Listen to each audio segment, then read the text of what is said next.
E aí pessoal, eu sou o Prof. Jano. Esse vídeo vai tratar de um movimento cultural histórico chamado de Renascimento ou Renascença, que pega mais ou menos século XV, século XVI. Renascimento esse que aconteceu na Itália. Itália essa que eu dei uma visitadinha ainda no início desse ano, antes da pandemia. Olha só que perigo, um pouquinho antes eu estava lá, estava na cidade de Milão. Então eu trouxe algumas coisinhas de lá, além de souvenir, é claro. Que é conhecimento, e eu vou compartilhar com vocês. Já deixa o likezinho aqui, se inscreve, tá? Aciona a sineta que tem aí para ficar sabendo do que acontece aí, né? Caso venha algum vídeo que possa te interessar. Se você é professor, passe para os seus alunos se acharem interessante. Se você for meu aluno ou qualquer estudante que possa se interessar, passe para os seus colegas também, certo? Valeu! No final da Idade Média, então, no final do medievo ou Idade Média, nós temos esse período chamado de Renascimento, século XV e XVI, que é tipo uma passagem, né? Ele é um ponto ali de transição entre Idade Média e Idade Moderna. É chamado de Renascimento porque obviamente alguma coisa renasce, mas o que renasce? Renasce o comércio com a ascensão da burguesia, renascem as cidades, urbanismo e tudo mais. Junto com isso a arquitetura, por causa dos estudos matemáticos e tudo mais. E os estudos matemáticos têm a ver com outra coisa que renasce, que é o racionalismo, as ciências. E ainda tem o antropocentrismo, que é a valorização do homem. E isso tudo junto vai aparecer também nas artes. A partir de agora as artes passam a ser muito exploradas. Se juntarmos tudo isso, daria para dizer que o Renascimento é uma retomada dos valores greco-romanos. Que valores são esses? São os valores da cultura grega e da cultura romana, já que esses povos são considerados os povos clássicos. São clássicos porque eles deram exemplos de civilização, com a filosofia, com o direito romano, a política, a democracia ateniense, enfim, com as suas artes e culturas. Então, o Renascimento vai retomar tudo isso após um século de Idade Média. Voltando para o Renascimento, dizem que a Itália é o berço do Renascimento. Mas por que a Itália e não a França, e não a Alemanha, e não, né? Enfim, vamos entender pela questão geográfica. Onde é que ficava essa Itália? Obviamente onde ela fica agora, né?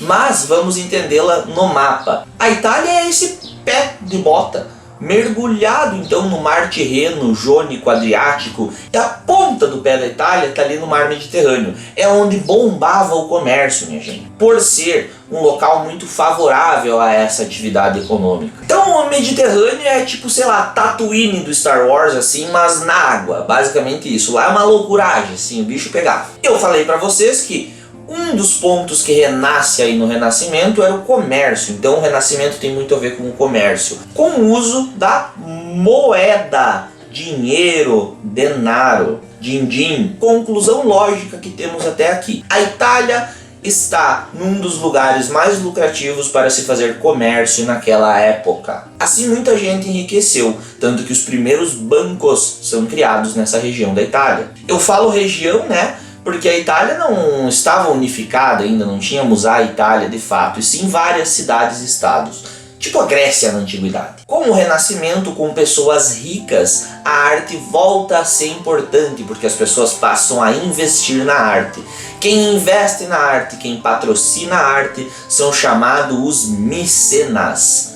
Mecenas são então os financiadores, é quem bota din-din para os artistas trabalharem. A arte vai ser usada como elemento de projeção, tanto para a igreja quanto para grandes famílias que gostariam de elevar a sua fama, a sua moral. Então o mecenato vem a ser essa prática de investir em arte para dar prestígio às cidades e estados italianas, à igreja e a grandes famílias. Algumas cidades e estados que vocês devem ouvir falar então são Milão, por onde eu estive, Florença, Pisa, Gênova, Ferrara e Veneza.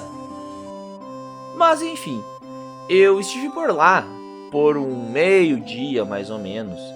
E aí, desde que eu cheguei ao aeroporto, né, foi uma longa história. Então eu cheguei no aeroporto, passei a procurar um transporte para me levar para a cidade, porque o aeroporto de Milão é muito longe da cidade. Enfim, levou quase 1 hora, se não me engano. E aí eu caminhei. E chegou um momento, né, vendo toda aquela cidade bonita e tudo mais, chegou um momento em que eu passei por uma desconhecida até então para mim, e para muita gente aqui no Brasil, chamada Piazza della Scala. Tem que fazer a mãozinha. A Piazza della Scala, ou Praça Scala, é uma praça, então, um tanto quanto pequena, que eu nunca tinha ouvido falar dela. Eu acho que poucas pessoas aqui no Brasil ouviram falar dela. Ela não é uma praça muito importante, se formos analisar pela sua imponência ou por seu tamanho e tudo mais. Eu não quero falar dela por causa disso. Mas pelo valor histórico que ela tem dentro desse contexto do Renascimento. Portanto, eu fiquei bastante fascinado por aquela praça que era pequenininha, mas que tinha uma grande importância. No meio, né, dessa praça, vocês podem ver então um monumento feito por Pietro Magni. É um monumento a Leonardo da Vinci, minha gente, um dos maiores nomes e exemplo do Renascimento. Eu achei já fantástico por causa disso. Lá em cima do monumento tem uma estátua do Leonardo da Vinci. E embaixo outras figuras que até então eu não conhecia e eu tive que pesquisar então para reconhecer. No centro do monumento está escrito "Para o renovador da arte e da ciência". Então o monumento ele foi dedicado a Leonardo da Vinci, considerado esse renovador da arte e da ciência. Então na parte de baixo do monumento, como vocês podem ver, em todos os lados há alguma coisa escrita. O primeiro deles então mostra ali, no dia 3 de setembro de 1872, esse monumento foi colocado. Nascido em 1452, morto perto de Amboise, em 1519, uma região da França. Aí a tradução minha não é tão perfeita, mas estaria escrito "convidado longo, invejado em Milão, onde ele tinha amigos, discípulo, glória". Olha que fantástico, né? E aí, alguns nomes junto a ele, algumas pessoas que aparecem junto do Leonardo.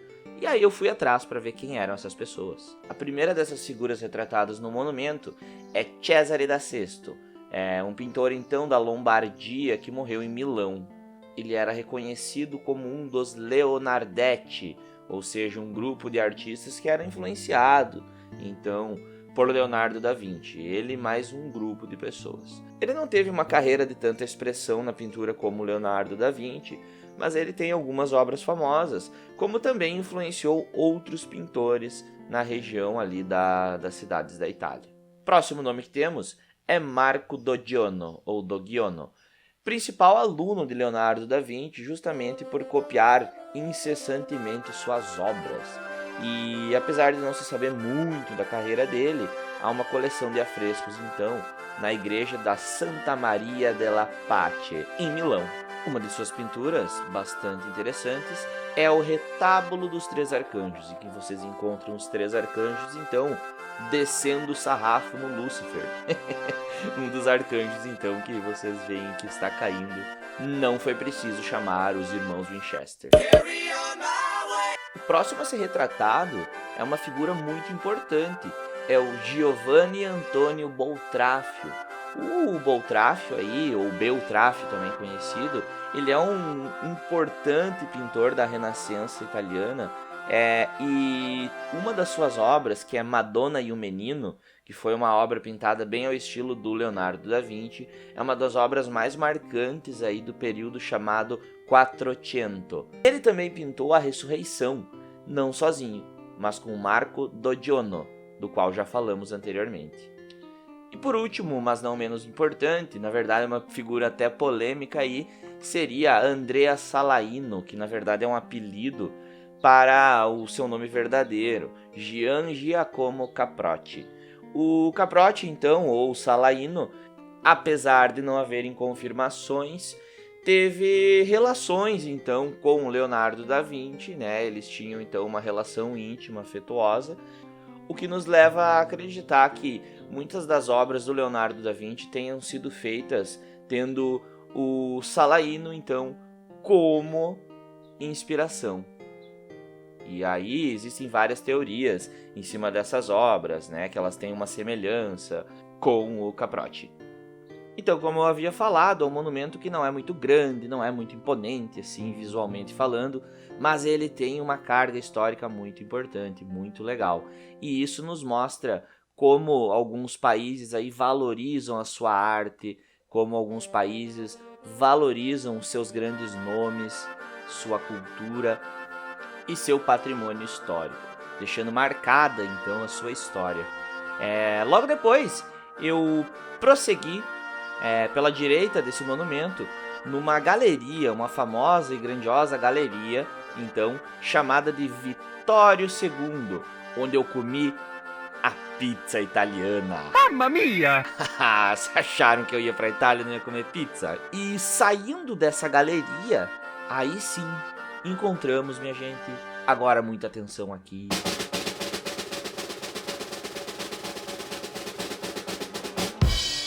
a Piazza del Duomo. Piazza del Duomo ou Praça do Domo, Praça da Catedral, é o local mais importante de Milão, falando em termos de turismo.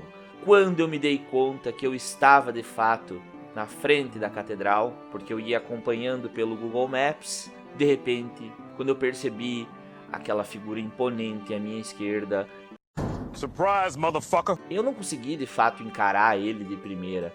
Eu tive que me afastar um pouco, respirar fundo e olhar devagar para ele, aos poucos.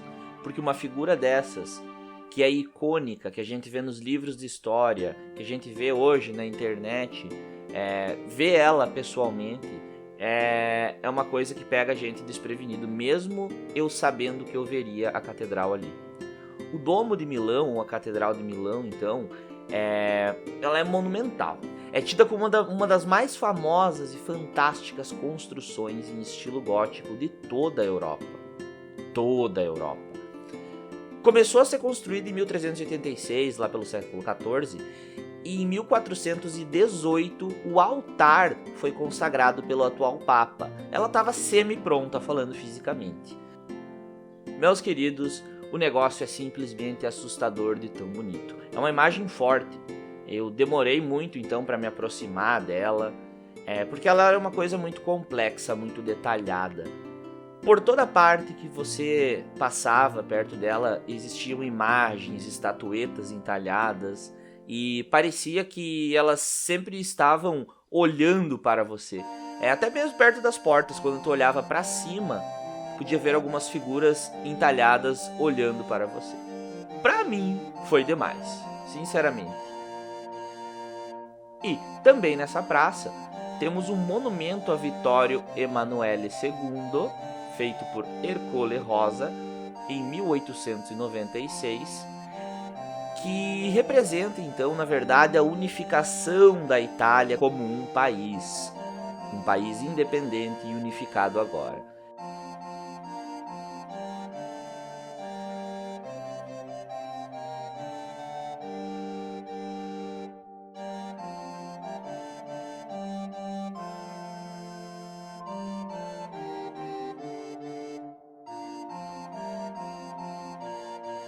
Buenas, pessoal, era isso. Espero que tenham gostado dessa minha viagem então pelo berço do Renascimento e aprendido um pouquinho sobre cultura, história, arte e a importância de valorizar então a nossa história, os nossos patrimônios, enfim. Valeu, brigadão!